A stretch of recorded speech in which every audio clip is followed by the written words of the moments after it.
बीच में हमारे बड़े भैया बाबा कबाड़ वाले उनकी तरफ से 20 रुपए का पुरस्कार आया हुआ है।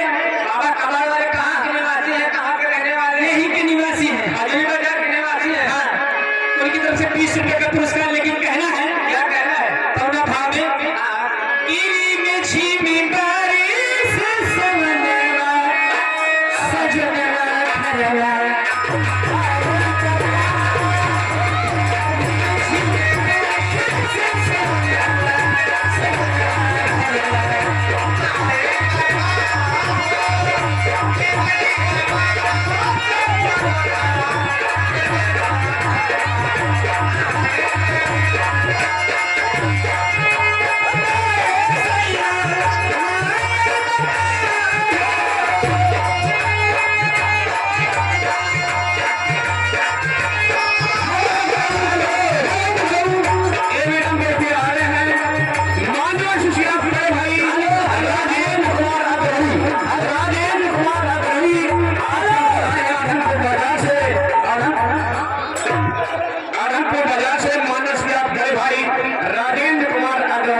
मिला है 50 पुरस्कार और भैया को बार बार नमस्कार फेमस है क्या राजा सर को सलाम मिलेगा।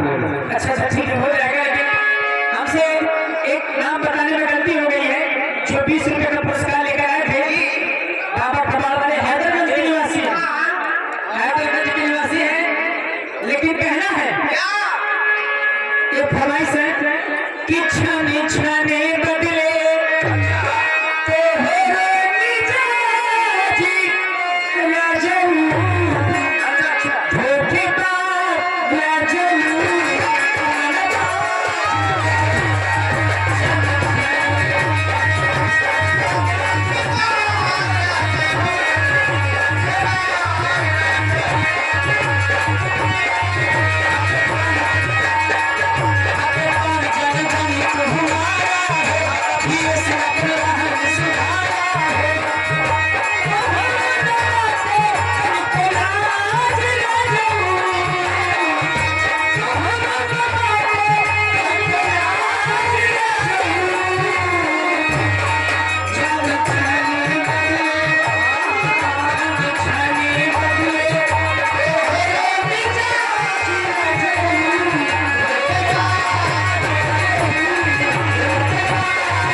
लकड़ी चीर के फाड़ते हैं। 20 का पुरस्कार भैया को बार बार नमस्कार।